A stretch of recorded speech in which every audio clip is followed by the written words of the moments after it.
یو ظالم بادشاہ نمرود دا هغه بادشاہی وه. دا نمرود هم لکه دا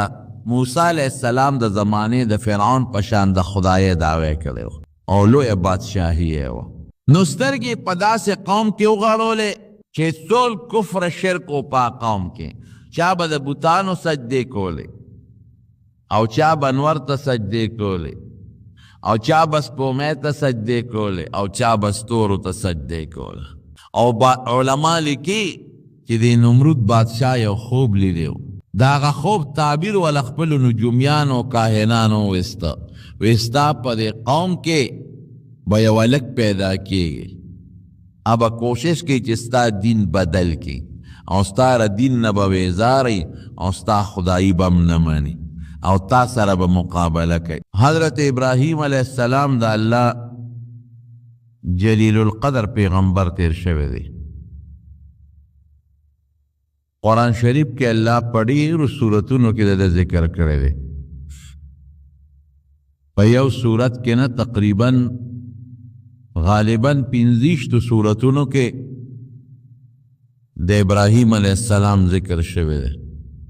3 کرته الله ذکر د کړی او په ټولو پیغمبرانو کې زمونږ د نبی کریم صلی الله علیه وسلم نه پس دې د لوی درجې پیغمبر دی. د پیغمبرانو چې کومې درجې علمو لیکلي دي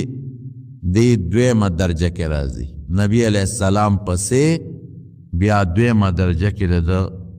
مرتبه ده. ابو الانبیاء ورته وایي، د پیغمبرانو پلار او نیکه. تقریبا 4,000 پیغمبران الله د ابراهیم علیه السلام په اولاد کې پیدا کړي. ابو الانبیاء د پیغمبرانو پلار او نبی علیه السلام په خپله وایي چې ابراهیم علیه السلام زما پلار دی، زما نیکه دی. جد یې ورته ویلی دی خپل نیکه. نبی علیہ السلام مبارک چې کله بر اسمانونو ته لاړ نو د بعضې پیغمبرانو سره ملاقات وشو. نو په 9 اسمان کې د حضرت ابراهیم علیه السلام سره ملاقات وشو. جبریل علیه السلام ورته وی دا ابراهیم علیه السلام دی، په ده سلام واچوه. نو رسول الله مبارک په سلام واچو او ته په جواب کې وی مرحبا بالابن الصالح والنبی الصالح. وی هر کلی دی باغ صالح پیغمبر نبی علیہ السلام ته وی او زما په صالح زوی دی هر کلی او سلام علیکم په خیر علی وی. نو پیغمبر علیہ السلام ته ابن الصالح صالح او پاک نیک زوی وی او نیک او پاک پیغمبر ورسول. او نبی علیہ السلام به په دې فخر کو چې زه د خپل نیکه ابراهیم علیہ السلام دعا یم. ابراهیم علیہ السلام چې بیت الله جوړ کړ د الله نه سوال کړی وَإِذْ يَرْفَعُ إِبْرَاهِيمُ الْقَوَاعِدَ مِنَ الْبَيْتِ وَإِسْمَاعِيلُ رَبَّنَا تَقَبَّلْ مِنَّا إِنَّكَ أَنْتَ السَّمِيعُ الْعَلِيمُ. خدای ستا دا کورم جوړ کړ اول خو د عبادت نه مونږ قبول کا. د عبادت نه پس بل اول دا دعا کې چې خدای د عبادت قبول کا او د هغې نه پس بیا وی ربنا وابعث فیهم رسولا منهم یتلو علیهم آیاتک ویعلمهم الکتاب والحکمة ویزکیهم انک انت العزیز الحکیم. خدای هم دلته د دې قوم نه یو پیغمبر پیدا کی چې دې خلکو ته ستا کتاب خی او حکمت ورته خی او په هغې یې پوهی او د باطن صفایی وله راولي. د پیغمبر دعا یې کړې ده چې خدای دلته یو پیغمبر پیدا کا. نو نبی علیہ السلام فرمایي وی ده د خپل پلار د ابراهیم دعا یم چې کومه دعا یې کړې وه هغه الله زما په حق کې قبوله کړې. دریم د ابراهیم علیہ السلام خاصیت دا دی چې نبی علیہ السلام فرمایي وی ما تا اللہ پیغمبرانو خول وی موسیٰ علیہ السلام دا پلان کی پشانتے ہو، عیسیٰ علیہ السلام دا فلان کی پشانتے ہو، او ابراہیم علیہ السلام چے دے اسنگاو وی انظروا الى صاحبکم، بخاری شریف کے رازی وی اغا زماو دا اغا یو شکل دے، وی ما تو گورے وی دقا سے شکل دے ابراہیم علیہ السلام، نو دے بل خاصیت دے یہ دا حضور پاک شکل او دے ابراہیم علیہ السلام شکل دا تقریباً یو بل سر برابر. نور امرونو دیر خاصیتو ندی،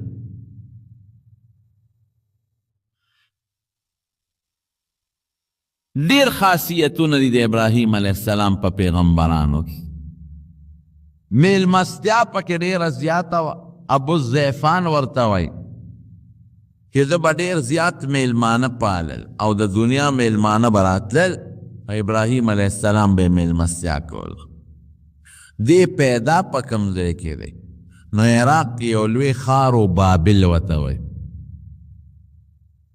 پا اغی خار بابل کی او کلیو دا اغی کلی نم کوسا دے پسی سرا کاف و او سیغ ونوندے یو دا پاسا پیلیف پاغ کلی کی دے پیدا شوید او چی پا کم علاقہ کی پیدا شو پا داغا وقت یو ظالم بادشاو نمرود داغا بادشاہیو دا نمرودم لکا دا موسیٰ علیہ السلام دا زمانے دا فرعون پشان دا خدای دعوے کرے ہو او لوی بادشاہی ہے وہ نسترگی پدا سے قوم کیوں غارو لے چھے سول کفر شرک و پا قوم کے چا با دا بوتانو سجدے کولے او چا با نور تا سجدے کولے او چا با سپومے تا سجدے کولے او چا با ستورو تا سجدے کولے. او علماء لکی کہ دی نمرود بادشاہ یو خوب لی دیو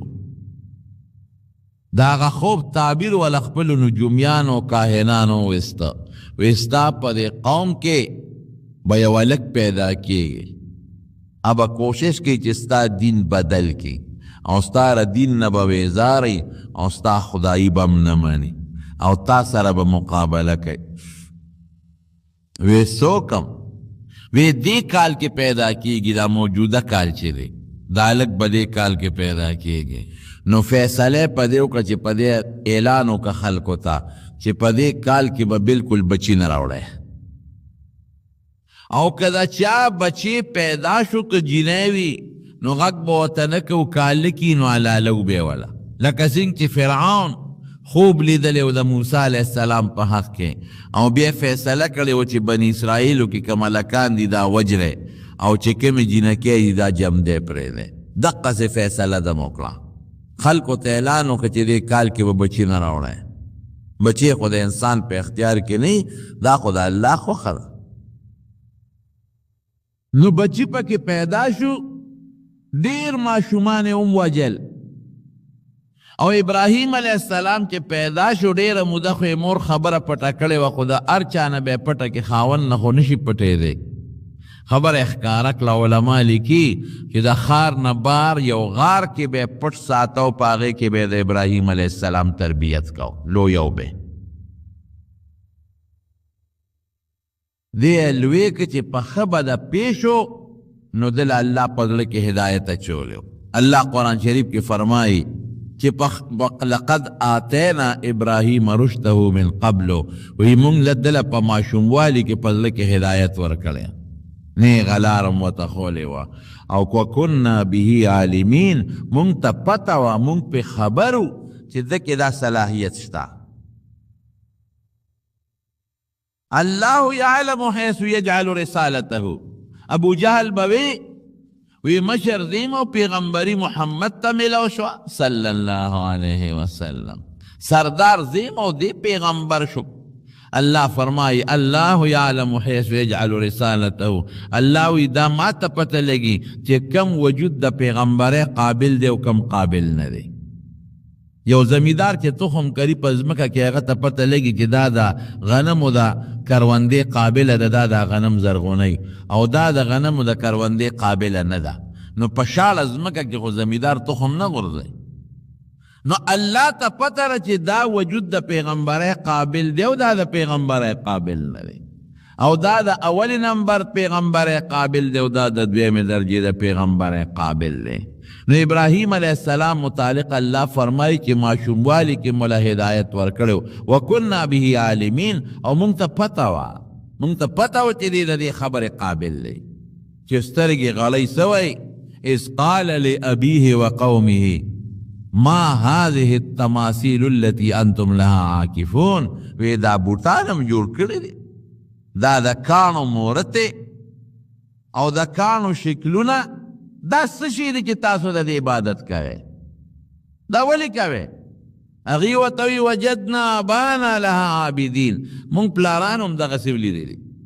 پلار بام دا دی بوتانو عبادت کرو او نکونم دا دی بوتانو عبادت کرے او ترونم کرے دے نمانگا زکا کو وی تاسو استاسو پلاران طول گمراہان یہ بوت تاسو سجدے کئی تاسو پخپل لاس باندے دا کانی نیوشی جوڑ کو دا تاسو لنا فیدہ در کولشی نا دا نظر رخوا کولشی دا کانی بوتا و ترام رام کوئے دا دیندوانو نا قمقل قوم بلنیتا دا دیر قمقل لی پخپل لاس با کانی اتراشی پخپل لاس او شکل بولا جوڑ کی پوز او بگونا او سترگی بولا جوڑی کی او اغیتا با سجدے کی رچانا بزامن غواری او سو کے مقرر کری چی دا باران والا خدای دے او سو کے مقرر کری چی دا بیماری لرکولو والا خدای دے او دا پا تجارت کی دا گٹے والا خدای دے او جوڑ کری پخپلو لاسونو دی قمقل نو دا بود پرس خلق دیر قمقل قوم دے دا بی وقفان دے نو ابراہیم علیہ السلام دی تاسو دیر قمقل قوم یا گمراہان او ستاسو پلاران او نکونم دیر قمقل قومو چی اغزات چی دا کائنات اسمانو نظمکے پیدا کری دی او ڈوڑے در کے عزت و مرگ و جن دا چاپلاس کری ہم پریخی دے او دا مخلوق عبادت کرے ستوری او کت چا دا ستوری عبادت کا الکا ستاسو دا خودے دے دیتا بسجدے کو دا سی تپوس خوندے پا شکل کی چستور غیب شو مڑاغا خدایانم سشو زما کو غیب والا خدایان نخوخی گی سپو میرا خطا الکا ہازا ربی استفہام دے دا رب دے سا دیتا خدای وائیں چسپو میں پریوتوی سشوا خدای نور رو خطا لکا دا جوڑستا لوی رب دے سا رانے ریرتی دا چی با خام پریوت مڑوی چی دا چارنا ختمی گی اغت عبادت نکم زما اغا رب دے اغا ذات دے چی دا اغا رانا گانے نختمی گی پلار بے بوتان جوڑو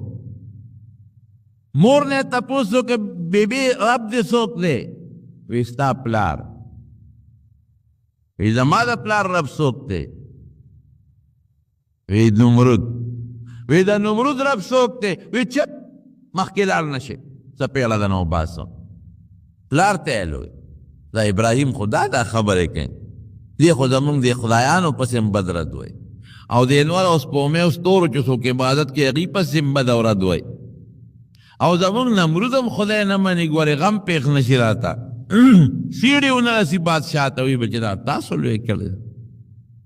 دا گوتے نیونی وونیغ معشوم دی نمرود دیا ورساو وی زمان دا بچی دا او دا ابراہیم علیہ السلام پلار دا بادشاہ پا دربار کے دریر مقربینو نو نیز دے انسانو دا مشورے وی زمان دا بچی دا سے گری وڑی خبری کئی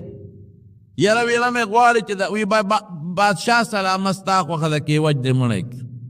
اسی نا سبا پی منگ رو ننی سے وی نا معشوم دی خلق بوی چی معشومان وجنی پریدا وزا ٹک بش نصیت و تکاو او سو کوئی نا دا یو شیر تاریخ اخپلنو موازر لقب دے قرآن شریف کے اللہ پلار ذکر کر دے جسو کوئی دے ترونو ای خلق کاکات او ترتم بابا ہوئی ہونا دا سے بواو چی آزر دا پلار لقب و نمی تاریخ یوزل و تا پلار چی بے بوتان جوڑون پلار یوازی دا بوتانو عبادت گزارنو عبادت دا بوتانو ڈانچے بے جوڑون نو یوزل و تا پلار ویرا شکن بچے دا بوت میں جوڑ کدا آگے خپل منڈے و دا بوتانو دا خرسولو دا یو سکن پر منڈے کے خرس کا ورا خدای خرڅی. عجیبه خبره ده، دومره قمقل قوم ده. اوس هم د هندوان په ډېرو پیسو باندې دا بوتان اخلي. نو هغه یې وله ښه مزېدار په اعلی کپړو کې او په مالوچو کې نغښتی و. نو ده د پلار په مخ کې اوچت که په اوږې کې ایښوده، او چې د کور نه یې بار وویسته نو په خپه کې یې وله پړی واچو او ځمکې له یې راوبارو او یو څو لتې یې ترې وویستې. ته څنګه خدای؟ او خپه کې یې پړی واچو او بازار کې یې راښکه او اواز پیدا کو، وی څوک دی چې هغه شی ما نه والي چې فایده نه ورکوي او تاوان ورکوي؟ ګوره خلکو رامنډه کړې، دا څه کې دا څه کې، خدای دې زمونږ پې پورې پړې تړلې دی ورالی راکاږې. روچک پې که ها دا خو دې غټه بېادبي وکړه، زمونږ خدای راکاږي. ابراهیم علیه السلام به وایي چې دې ما نه ځان نشي خلاصولی چې زه یې راکاږم او د دې ځمکې نه ځان نشي بچ کولی. ظالمانو تاسو له به څه خیر درکړي. مالک د خیر او د شر هغه ذات دی چې هغه ته د چا وس او د چا لاس او د چا بدماشي نشي رسېدی. خلکو بیا پلار ته به استاد وی خدا چل کوي. نو د ابراهیم علیه السلام او د پلار جګړه جوړه شوه. چې جګړه جوړه شوې نو پلار ورته وی سم شه، او که سم نه شوې نو ګورې په کاڼو به دې ولم سنګسار به دې کم. وی بابا هر څه چې دې کې خو زه تا ته هدایت لاره درته نیغه ښیم او زما دا لاره ومنه، د خدای د عذاب نه ګورې ځان بچ که، او که زما په لاره لا نړې نو خدای به دله داسې عذاب درکړي چې ګورې دا بې چا علم نه ورکړی. وی زما د کوره وځه، وی زه ووتم ستا د کوره او تر هغې پورې به زه د الله په دربار کې تا له دعاګانې کوم د هدایت چې تر څو خدای نه منع کړي. قرآن شریف کې الله فرمایي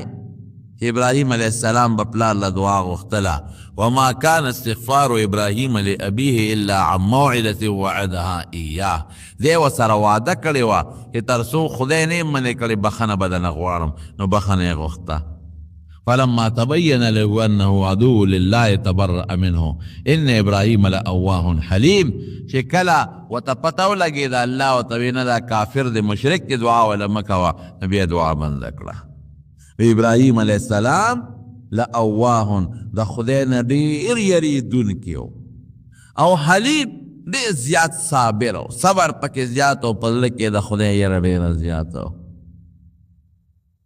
رولو لویږي او اختلافات زیاتیږي، جګړې زیاتیږي او خلکو ته هم پته لګي.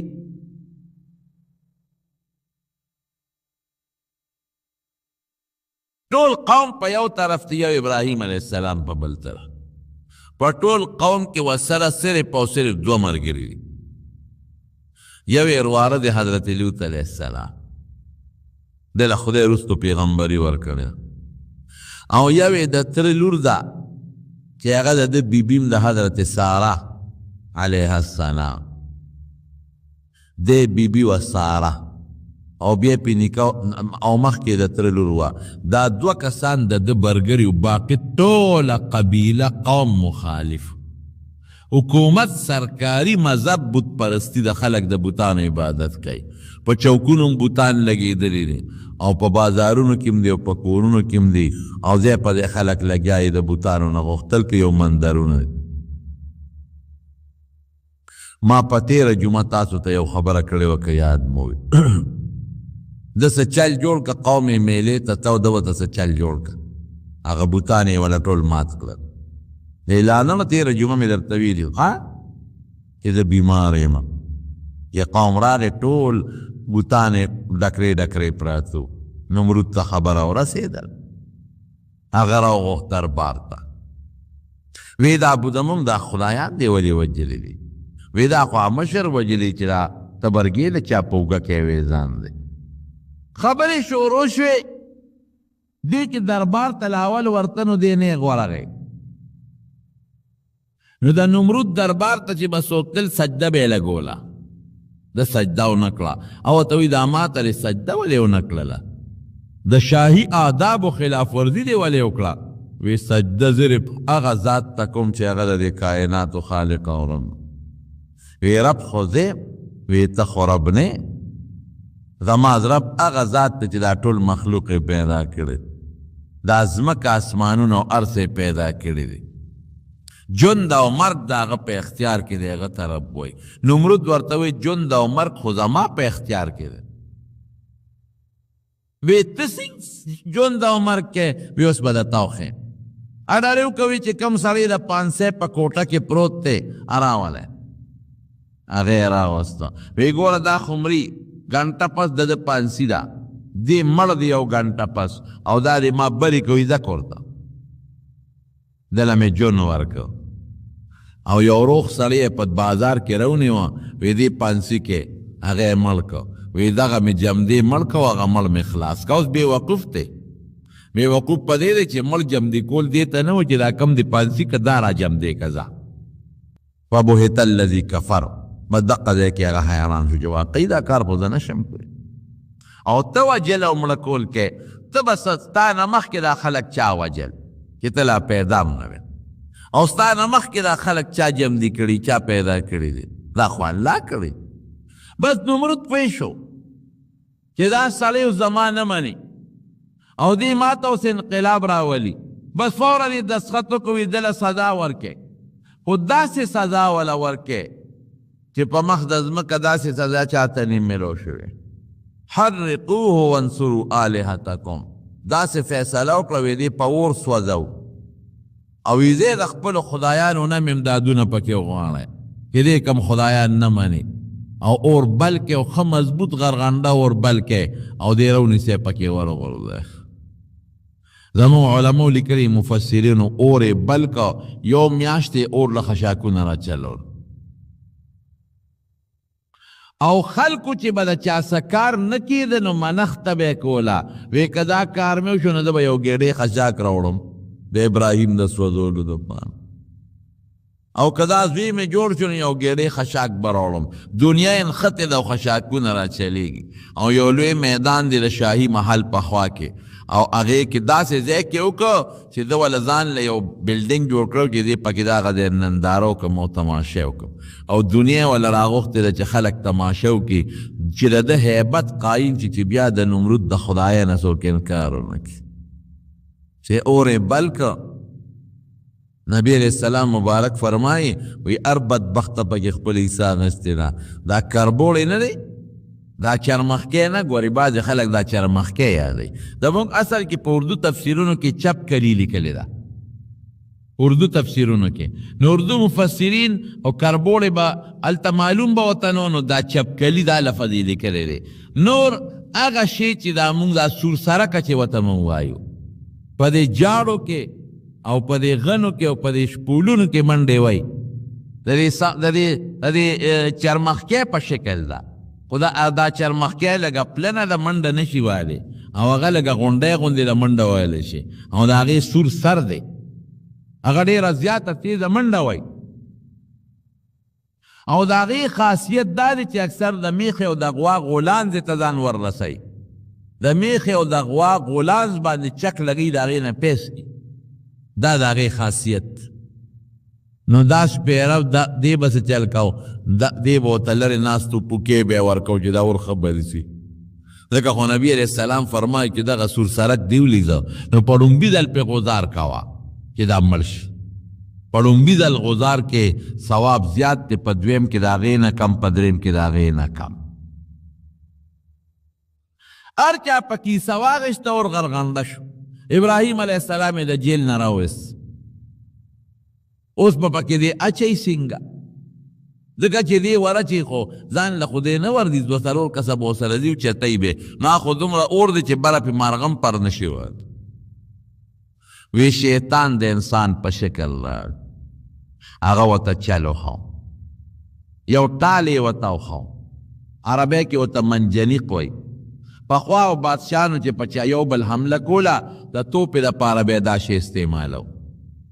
د هغې شکل بدو لکه دا باڼیچغ نه چې دا ماشومان پې زانګي څلور پري پکې ورتاویږي دقسې شی به نو په دې ویښ کې به یې وله کاڼې تړلې او پړی به یې وله یو تړلې او بل به یې وله انډول کړی نو چې دا به یې تو کو دا به ښه تیز شو نو پړی به یې پرېښود نو دا کاڼې به لاړه هغه منځته به پرېوت پدی بدوی یو بل سر جنگونه کول د دې باقاعده ماهرینو د عبدالله ابن زبیر رضی الله عنه په مقابله کې چې حجاج ابن یوسف راغی په بیت الله حمله کوله دقه څیزونه یې ځای په ځای ښخ کړي نو کاڼي به یې په هغې کې نیول او په بیت الله د پاسه به یې د هغه ځای نه راغورځول نو شیطان ورته چل وښوي داسې شی جوړ کړي نو هغه ټال یې جوړ کړ ابراهیم علیه السلام یې پکې وتاړه او ټال اوس اوچتۍ کې دی اوچت کو او د اور منځ ته یې ورغورځو نو ټال نه اوچتېږي دی اوچتۍ او نه اوچتېږي هلته فرشتې پروردګار ته لاړه یا الله ستا په مخ د ځمکه واحد دا یو بنده دی چې تا یادوي خدای بل څوک نشته نو ټوله دنیا کفر کفن ستا مشرکین دی او تا سره شریک بلی خدای ستا یو بنده دی الله دې وخت ستا مدد ته ډېر زیات محتاج دی ډېره غټه غرغنده اور بل دی او خدای ورغورځوي په دې نیکانو دا فرشتې خفه کېږي او دا فرشتې د نیکانو دعاګانې ګورې کوي او چې څوک د نیکانو دشمنان دي ظالمان دا فرشتې ولا خیرې کوي دا ظالمان خدای را نیسي خو لږ صبر او مهلت ولا خدای ورکوي نو فرشتو الله ته فریاد شروع که الله وی ښځه که تاسو یې څه مدد کولی شئ ورشه بس خوشحاله شو فرشتې حضرت میکائیل علیه السلام فورا ورسېد ابراهیم علیه السلام ته وی زه د الله فرشته میکائیل مې نوم دی الله را لېږلی او ما د الله نه درخواست وکړو خو زما درخواست مشروط منظور کړی دی چې د ابراهیم نه تپوس وکړه که هغه وایي مدد وکړه نو وکړه که هغه نه ویلې نه به کې وی ته ما سره څه مدد کولی شي وی زه د باد او باران زما په اختیار کې دی اوس به باد راولم او دا اور به پې اوچت کم او د نمرودیانو د دې قوم په دې کورونو کې به یې ورغورځو تا به بچ کم او هغوی به ټوله سوځو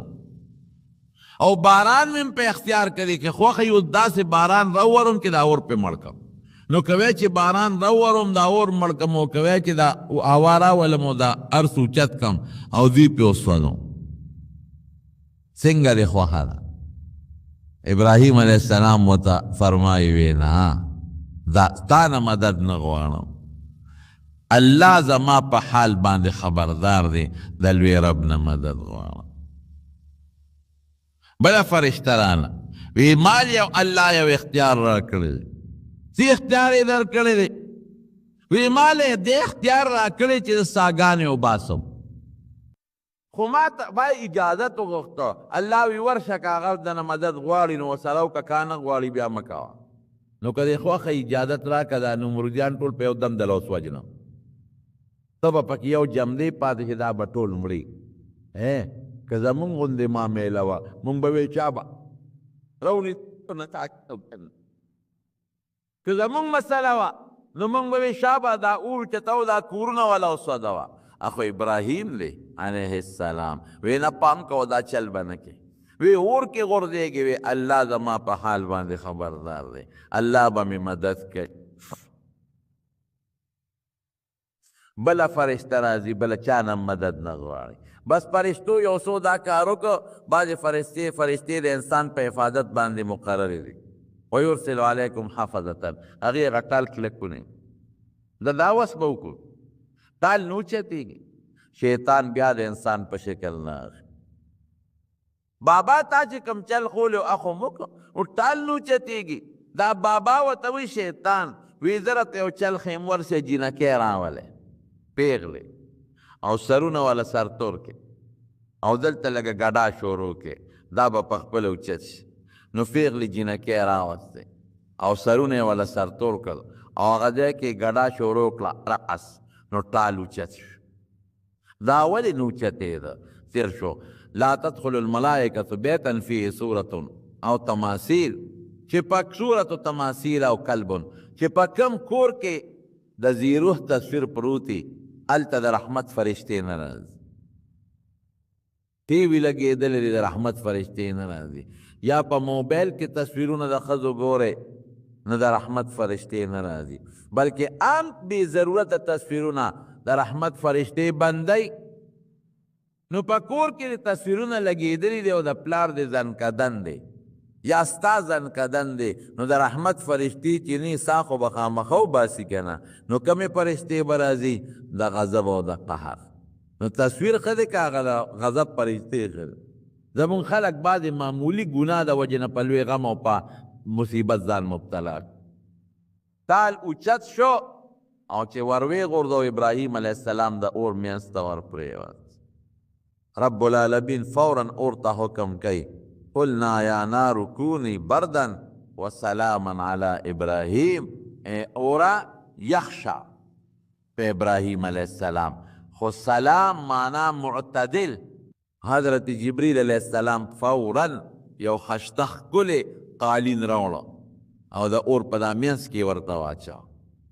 او چې دی ورغورځو نو جامې یې تیستې نو حضرت جبریل علیه السلام فورا د جنت نه د ریخمو یو کمیس راوړه او ورته یې ور واغوسته اولی د جنت نه میوې راوړې لاس کې ورته مخکې کېښودې او د جنت د اوبو نه یې وله اوبه راوړې او لوښې ورته مخکې کېښود الله داسې کولی شي که نه شي کولی الله په دې قادر خدای په اور کې دننه ابراهیم علیه السلام ته اوبه را پیدا کړی بلکې بعضې علما وایي خدای ورته دغلته چینه پیدا کړه بعیده نه ده چې لاول وله جبریل علیه السلام اوبه راوړي او بیا وله خدای دلته هم د چینې بندوبست کړي الله کولی شي تاسو ونه لیدل په یو ساعت کې خدای چې دا سیلاب راوسته په دې دیر او په دې سوات کې دغه ځای کې بارانونه وشو څومره غټ غټ پلونه یې یوړل څومره علاقې تباه او برباد کړه او پنځه او شپږ چته بلډینګونه یې راوپرځول د خدای ډېر لوی زور او ډېر لوی طاقت تېرولو فرعون لګیا دی بر نه تماشه کوي د دې یو لور ده د هغه ځای نه تماشه کوي ابراهیم علیه السلام له آواز ورکړه وی دا څه چلو شوی الله زما حفاظت وکړه وی که زه ستا ملګری شم زما به هم خدای حفاظت وکړي وی بلکل وی را ټوپ که ستا به هم خدای حفاظت کوي نو بعضې مفسرین لیکلي چې هغې د هغه محل نه ټوپ ولګو ور ټوپ یې کوي ابراهیم علیه السلام خواته ځان ور ورسو هغه هم خدای په هغه اور کې محفوظه کړي اور مړ شو چې اور مړ شو ابراهیم علیه السلام ته روغ پاک جمدې سالم خشته راووت بس نمرود خو پوه شو چې زما نور په ده باندې وس نه رسېږي که نور یې راټینګوم نو زه غر کېږم په خپله ورته یې زولی ونیوی ته بس مهرباني وکړه زما ستا نه کېږي زما وطن پرېږده وایي ټیک شوه دا خبره به دې ومنم نو ابراهیم علیه السلام وطن پرېښود او د عراق د بابل ښار نه را روان شو عبدالماجد دریابادي په خپل تفسیر ماجدي کې لیکلی دی وی دا د ابراهیم علیه السلام چې دا کم ښار و بابل وی ډېره زمانه دا نو بیا آثار قدیمه والا بیا پیدا که نو په 1922 عیسوي کې 1922 کې د امریکې او د برطانیې د آثار قدیمه یو وفد تللی و عراق ته نو هغې بیا ځان سره ټیم بوت او هغې کودۍ شروع کړه نو په 9 کاله کې کودۍ وکړه 9 کاله کې او هغه ټول ښار یې را څرګند که کوم چې د ابراهیم علیه السلام په زمانه کې او د نمرود دارالخلافه وه او هغې په خپله لیکلي دي مې په خپله مشاهده کړی د تلې وی د فرات د دریاب او د بغداد په منځ کې دا ښار اوس هم شته او یې ګیر چاپېره تې کندهار تو دی نور خلک ورته نه پرېږدي چې څوک سیل له لاړ شي نو صرف هغه ورته ورپرېږدي خدای ما ته وښایه چې دا مړي ته څنګه جمدي کې الله ورته وویل لم تؤمن ولې ستا په دې خبره باور نشته تا ته پته نه لګي بلا ولې نه خدایه چې د ما په ایمان نه وي او باور مې نه وي بیا مې تپوس ولې کوو یقین مې پې شته خو چې په سترګو ووینه ولکن لیطمئن قلبي هغه اخري درجې والا یقین مې لږ پیدا شي ځکه خلکو ته ویم چې الله جمدي کول او مړه کول کوي چې په سترګو یې ووینم نو بیا به زما خبره ډېره مؤثره شي اثر به پکې پیدا شي قرآن شریف کې الله فرمایي الله ورته فرمایل فخذ 4 من الطير فصرهم الیک وی څلور مارغان راواله او ځان سره بلد کا او ثم اجعل على كل جبل منهن جزءا ثم ادعوهن یأتینک سعیا نو د څلور مارغان راواغېسته او هغې یې لال کړل او هغه په ټوکیا باندې وټکول، څلور واړه ګډ وډ کړل، قیمې کړل او یې سرونه یې ځان سره ونیسه، سرونه یې ځان سره ونیول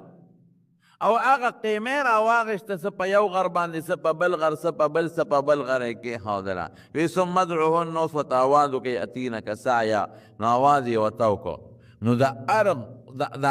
دا قیمه او دا غوښې به د هغې غر نه را جدا کېدلې راتلې به، او دا هر سر پورې به خپله خپله غوښه او خپله خپله بڼه، ټوټې ټوټې بڼې هغې یو ځای کېدلې. څلور واړه مارغان پې خدای پاک ورته واپس جوړ کړ. چې ستا ذهن کې راشي جمدي کول دې ته وایي، دا نه یو سړی دی او د پانسیګاټ کې پروت دی او دې ورته وایي زما برې کړه او دا مې جمدی کړ. دا څلور مارغان چې ما جمدي کړل، داسې دې څوک جون ورکړي. نورونو ژوند او مرګ د چا په اختیار کې دی؟ الله په اختیار کې. باید سړی به په پانسۍ کې پروت وي، الله به ورله څه بانه جوړه کړي راوباسي، او باید سړی به هېڅ بم پې نه او په دې لاره به روان وي او بس را پرېوبځي، څه بانه به ورله جوړه کړي او سا به ترې وباسي. نو د بابل ښار نه راووت. نو تېره جمعه مې درته ویلي چې په لاره کې یو بل بادشاه په مصر کې یو ظالم بادشاه و. ده سره حضرت ساره وه،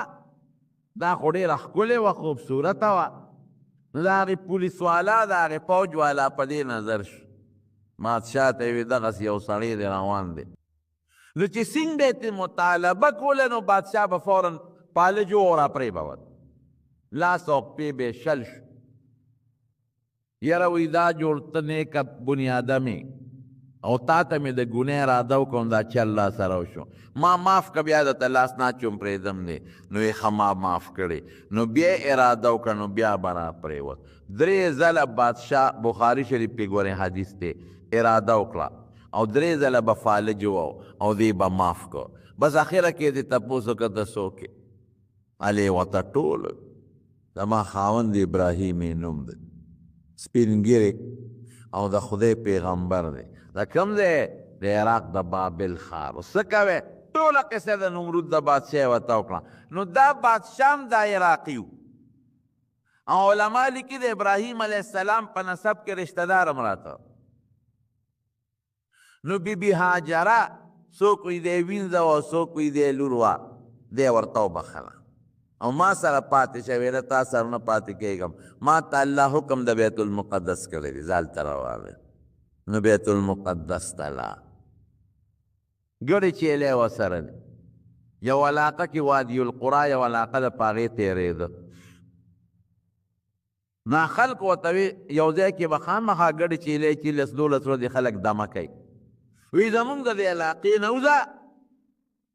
زمونږ باندې اوبه مو چې کړی او زمونږ ګیاګانې دې م خرابې کړې. وی ډېره ښه ده چې روان شو، خدای پې قحط راوست، ټولې ګیاګانې وچې شوې او کویانو کې اوبه ختمې شوې په چینو. نو ورپسې لاړل، یاره وي ته ډېر برکتي، واپس راځه. وی نه اوس واپس نه راځم، پیغمبر چې څوک یو ځل وشړي بیا علاقې ته واپس نه دی. ده خو درناسې سپېرو روانو. وی مونږ به څه کوو؟ نو یو څو ګډې چیلې یې ورکړې، وي دی دا هم پټو کې سره وی او دا هم په کویانو چینو باندې وتړی. نو بیا به راته خدای اوبه هم را زیاتې کړي او فصلونه به هم دله خدای ضرورت. د پیغمبر وجود دا د الله د طرف نه رونو ګورې برکت، لوی برکت. نو هاجره یې وله ورکړه. نو لاړ شام ته، موجوده چې دا کوم دی بیت المقدس دی، دې ته ورسېد او د الله تعالی په هدایت چې خدای ورته دا لاره ښوله، په دغه هدایت دغه ځای ته ورسېد. نو بیبیانې 2 شوې، یو بیبي یې حضرت هاجره شو او دیمه بیبي یې حضرت ساره ده. حضرت ساره د تره لور هم ده او هغې ورسره ډېره قرباني وکړه. دومره قرباني وکړه چې څنګه ابراهیم علیه السلام مور پلار پرېښودل، دې م ورسره پرېښودل. څنګه ابراهیم علیه السلام خپل د مور پلار کلی وطن پرېښود، دې م پرېښود. څنګه ابراهیم علیه السلام پیاده راووت او د میاشتو مزل یې په دشتو بیابانونو کې وکړ، دغسې ورسره دې بیبي م دا قرباني وکړه. او د تره هغه زوی لوط علیه السلام رواره، هغه رواره م ورسره دا قرباني وکړه. د بیبي سارې قربانۍ وې. نو د بنو منځ کې خو جګړې خامخی، دا فطري تقاضا ده چې بن یو بل سره جګړه کوي. د ابراهیم علیه السلام سوچ وکړ چې خدای پاک اوس څوکم دا خو په لوی ابتلا کې پرېوتم که چرته دا ساره د ځان نه لر کوم نو دا خو هم ښه خبره نه ده ځکه دې خو ما سره ډېرې قربانۍ ورکړې او بعضې علما یو کم 100 کاله یادوي او څوک 6 کاله یادوي خو 6 کاله عمر دی بچی هم دی خدای دې سره څوکم عمر هم کم دی او ماله ته خدای بچی هم راکړ او د بچی نوم اسماعیل دی اسماعیل بعضې علما وي اسمع وی دا عربي لفظ دی واوره او ایل په عبرانۍ ژبه کې خدای ته وایي نو چې د الله نه بیا سوال کوي اسمع ایلو اسمع یا الله زما دا دعا واوره یعنی زما دا دعا قبوله که نو خدای والا دعا قبوله کوي نوم یې ورته اسماعیل کېښه بعضې علما وایي دغه رنګې د ابراهیم دا ابراهیم ورته ولې وایي نو څوک وایي وی دا د عربۍ او د عبرانۍ ژبې نه مرکب لفظ دی وی اب په عربۍ کې پلار ته وایي نو د عربي په ژبه کې ته اب جوړ شوی دی کله زور او زیر په یو بل بدلیږي د اب نه اب جوړ شوی دی او راهیم دوه معنی کلدانی په عبرانۍ کې کلدانی یو خاصه ژبه ده په کلدانۍ ژبه کې راهیم دلې ته وایي د ډلې پلار او یا وی دا راهیم اصل کې راحم دی اب راحم هغه پلار چې رحم پکې ډېر زیات و یا د لوی ډلې پلار نو اسماعیل نوم یې ولی ښودی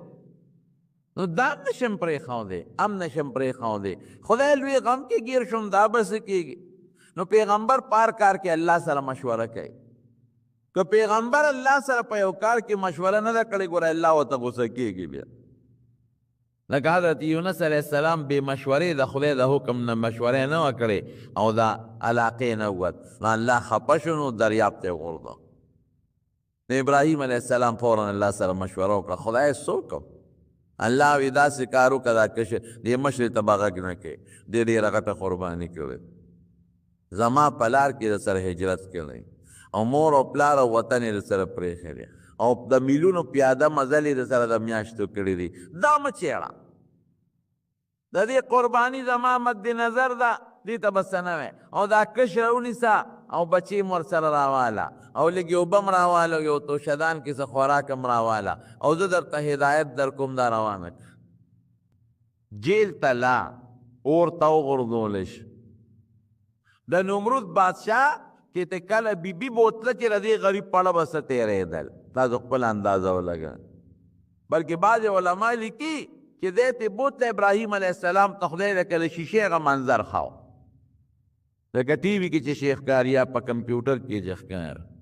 وی چې بی بی هاساره وله راله او ورته وی چې الله دغه کافر سکیم او سازش ناکام کو زه خدای محفوظ کم او قسمونه یې خوړل چې د ما دې په خدای قسم ولې هسې نه خاوند مې پړه کې سودا نی شکې نی د ابراهیم علیه السلام ورته ما ته قسم مه خوره ما ته ستا منظر ټول الله ښودلی هر څه مې په خپلو سترګو لیدل نو بیا چې هلته لاړل د بیبیانو منځ کې جګړې دا څونه غټ ازمایښونه دي او 6 اتیا کاله بچې نو دا بیل ازمایښت دی رسول الله صلی الله علیه وسلم فرمایي اشد الناس بلاء الانبیاء وی ټولو نه سخت ازمایښونه په پیغمبرانو راځي ثم الامثل فالامثل بیا چې څومره خدای ته نږدې دی په هغه به د دنیا کړهونه ازمایښونه زیات راځي په دې ازمایښونو د ګناهګارو نه خدای ګناهونه بخي پیغمبران خو د ګناه نه محفوظ دي هغې له په خدای درجې او مرتبې اوچته او امت له خدای دا یو عبرت ورکوي چې که په تا تکلیف راغی دا را دې نښه نه ده چې ته زمانه لرې ورچه په پیغمبران خو زما نږدې مقرب بندګان دي په هغې مې څومره تکلیفونه راوستې نو بی هاجره او ماشوم بچی راوستل دواړه او چې کوم ځای موجوده بیت الله دی هلته یې پرېښودل دې نه پس خبره به درته انشاءالله آینده جمعه کې وکړي د مارو دا واقع مې په دې بنیاد درته شروع کړه ما وختي درته وویل چې د دې راتلونکې میاشت د ذوالحجې د ډېرو عبادتونو تعلق د ابراهیم علیه السلام سره لکه عرفات شو عرفې ورځ شوه او حج شو او بیا بیت الله شو او تکبیرات تشریع شو او قربانی شو ما هذه الاضواحی یا رسول الله صحابه د تپوس کی دا قربانی څه شی دی په سنت ابیکم ابراهیم وستاسو د نیکه د ابراهیم علیه السلام طریقه د چا پکور کی بیماران دی مرضونه دی خدای ټولو له شفا ور دا زمونږ دلته کې سید صاحب دی والده وفات شوی پرون د لالا جي ته به دعا ورته وکړي چې خدای پاک یې مغفرت نصیب څومره مردگان وفات دي خدای ټولو بخښي او خدایه زمونږ د دواړو جهانو خیر نصیب کړي او د دواړو جهانو د شرونو د فتنو نه هم په امن کې وساتي او آخر وخت کې په خپل دا کلمه نصیب کړي چې لا اله الا الله محمد ټول یو دونه پیسې ورسره سره زر او جامې چې قیمت نصاب ته رسېږي قرباني به کوي او بالکل به کوي یو سړي سره دوه نیمې تولې سره درځي او په هغه 15,000 قرضه ده په هغه قرباني نو که نور دی نقد مال ورسره ني د تجارت نو بیا پې قرباني نشته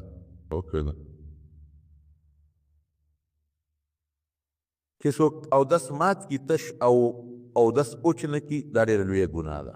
دا دومره غټه ګناه ده ګناه کبیره نبي علیه السلام ورته ویلې ده او دا د قبر د عذاب ذریعه ده الله په دې د قبر عذاب ورکوي او داسې اوچلق جامې پلیتې شوې وجود یې پلیت شو فرض مونځ پرې پاتې کېږي دا ډېره لویه ګناه ده او مړي پسې که وفات شي څوک نفلي صدقه کوي یا خیرات کوي د دې باق له ثواب رسېږي مړي ته ښه د مدرسې په نوم چنده کوي او هغه خپله خرچه کوي دا ډېره سخته ګناه ده د مدرسې په نوم چې خرچه وکړي نه په مدرسه کې لګې په خپل ځان یا د جومات په نوم چنده او په خپل ځان یې لګې دا ډېره لویه ګناه ده یو کس حق نه د ډېرو خلکو حقونه دي ووهل د مدرسې د جومات حق دې مو وهه خپل امام یا علم پسې کنزل کول مونځ هم ورپسې کوي دا ډېر لوی جرم دی دا علماء توهین که مطلق عالم پسې څوک کنزل کوي شامل کړي دی کافر کېږي په دې باندې دا علماء توهین ډېره لویه ګناه ده او که یو عالم سره دې روانه ده عالمانو سره خو روانه ده اول په کار هم نه ده که ته داسې باندې ګیله منې نو ورسره ولاړ شه کښېنه ورسره چې یو سړی تا ته دین ښیي تا ته خدای ته رسوي ستا نه مخکې ولاړ د هغه په برکت تا ته 19 مونځونه د جمع نصیب کېږي زه خو یم ډېر احترام یې پکار د بدقسمتۍ نه د یو دین کې عیسایانو ګوري او که یهودیانو ګوري هغوی د خپلو مذهبي مشرانو دونه قدر کوي چې د حد نه وتي دا د انګریزانو یو د غیر دینو یو شی په مونږ کې را پرېښی دی چې مونږ باندې دا کوشش کوي چې د علماو او د خپلو مذهبي مشرانو پسې خبرې وکړو چې دوی سپک شي نو دین خو به دوی ښیي دا دین به هم سپک شي مدرسې به هم سپکې شي دا یو سازش دی او غلطۍ دا چا نه کېږي نو او د قتل چې بې ځایه مسلمان مړ کي قتل د دې ډېر لوی جرم دی ډېره لویه ګناه ده یوې حافظه مې کمزورې د دعا غواړي او وظیفه چې حافظه کمزوري مولانا اشرف علي تانوي صاحب دا وظیفه ښودې ده چې فرض مانځه نه پس د پخسر خیلاس ږدي 11 کرته دی یا قوي وایي 11 کرته حافظه به مضبوطه شي د ډوډۍ خوړلو نه پس د دعا دپاره لاسونه پورته کول شته او که نشته نبی علیه السلام لاسونه نه دي پورته کړی او څه نورې دعاګانې مې څه پښتو ترجمه به وکړم چې تاسو پوه شئ الله له ثنا او صفت دی هغه الله چې مونږ له ډوډۍ هم راکړه مونږ له مو به هم راکړل مونږ یې مسلمانان پیدا کړي او بیا ورپسې داسې دعا یې کړې ده چې یا الله دا ډوډۍ زما دپاره همیشه دپاره وګرځولې کړې خدای زما نه بنده مه کړې زما ته پرهیز پیدا مه کړې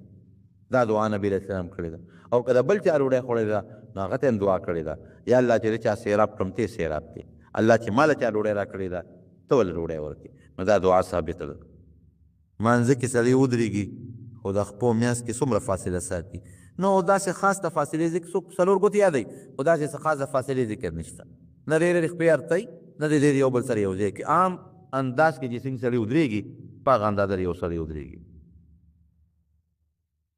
د کلي په جومات کې چې د امام نه جمع وشي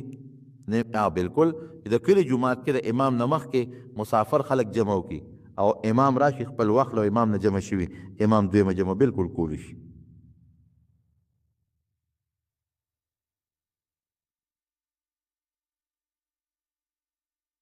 د یو ټیم مونځ هر چا پسې کي دا داسې نه ده داسې ده چې یو ځای کې ته جمع درني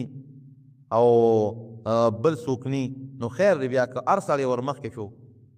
جمع ضروري شی دی لاول خو خدا ده چې نیک سړی وي صالح سړی وي د امامتۍ چې کوم شرایط دی هغه پکې پوره کړي هغه به یې سړی مونځ وکړي، چې نه ضرورت دی نو که بیا د هر چا پسې مونځ وکړي یو ځل نیم نو هغه مونځ دې صحیح نه کېږي. پټکي نه بغیر هم جمع کېږي، یو سړی پټکي په سر نه کوي او بې پټکي جمع کوي نو هم جمع کېږي. دا ځکه چې ګنې پټکي نه بغیر مونځ نه کېږي او پټکي بهتر شی دی د پیغمبر صاحب سنت دی. په مانځه کې هم په سره وه، د مانځه نه بغیر هم په سره وه، مونځ کې هم په سره وه، د مانځه نه بغیر هم په سره وه. خو دا نه ده چې ګنې یو چا پټکي په سر نه کړه نو ګنې هغه پسې مونځ نه کېږي، نه مونځ ورپسې کېږي. خو بهر کې پټکي یو سنت طریقه ده، د نبی کریم صلی الله علیه وسلم طریقه ده، نو پټکي پرېښودل نه دي پکار. مستورات د ښځو تبلیغ له تلی شي، بلکل تلی شي. په پرده کې چې ځي پرده کې او خپل نارینه ورسره یي، نارینه نه مراد خاوند ورسره یي، رور ورسره یي، زوی ورسره یي، پلار ورسره یي او پرده کې ځي نو بلکل تلی شي. یو کس چې د هغه پلار بیمار دی او د خدمت یې څوک نشته، د ده زوی د ده خدمت کوي نو د ضرورت په بنا د ده اندام مخصوصه عورت ته کتی شي، کتل دې نه کوي لاس سره صفایي وله کوي. فقهاو همدغه لیکلي که د ضرورت په بنیاد باندې مخصوص اندام وله وینځي او صفا کوي د دې سترګې پټې کړي، ګوري دې ورته نه او نور صفایي وله کولی شي. بعضې خلک د جمعې د دویم اذان ته بدعت عثماني وایي، ګناهګار. بدعت که دا معنا کوي چې یو نوی شی دی، واقعي د حضرت عثمان رضی الله عنه زمانه کې د جمعې دا دویم اذان، دا لومبی اذان، دویم نه دا لومبی اذان چې کومه د زوال سره رقیم کېږي، دا د خطبې اذان د نبي علیه السلام په زمانه کې مو دا لومبی اذان، دا د حضرت عثمان رضی الله عنه زمانه کې د دې شروع شوې ده. خو د عثمان رضی الله عنه د پیغمبر اسلام خلیفه دی او حدیث پاک کې راځي علیکم بسنتي و سنت الخلفاء الراشدین، چې زما په طریقې عمل کوي او زما د خلفاء راشدینو په طریقه عمل کوي. او ټول هېڅ صحابو کې به چا من انکار نه دی کړی، گویا کې صحابو اتفاقي او اجماعي مسله ده. نو دې ته مضمون بدعت ویل ګناه ده. په دې معنا سره بدعت یو نوی شی اختیار کړی دی نو ورته ویلی شي، خو هغه بدعت چې کوم ته ګمراهي ویلی شوې ده او ورته نشي ویلی. صحابه پاک خلک دي، ټولو صحابو په دې باندې اتفاق دی. د زیارت القبور صحیح طریقه حیدر خان لیکلی دي چې راته بیان کړه. زیارت القبور صحیح طریقه دا ده چې سړی قبر ته لاړ شي نو د مړي مخ طرف ته دې ودرېږي او سلام دې واچوي، السلام علیکه علیکم دا ویلی شي، او السلام علیکه که یو کس دا خطاب هم ورته کولی شي، دار قوم مؤمنین هم ورته ویلی شي، یا اهل القبور السلام علیکم اهل الدیار انتم سلفنا ونحن بالاثر وانا ان شاء الله بكم للاحقون. که پښتو کې وی هم ویلی شي چې د مسلمانانو قبرونو السلام علیکم لفظ دی وی.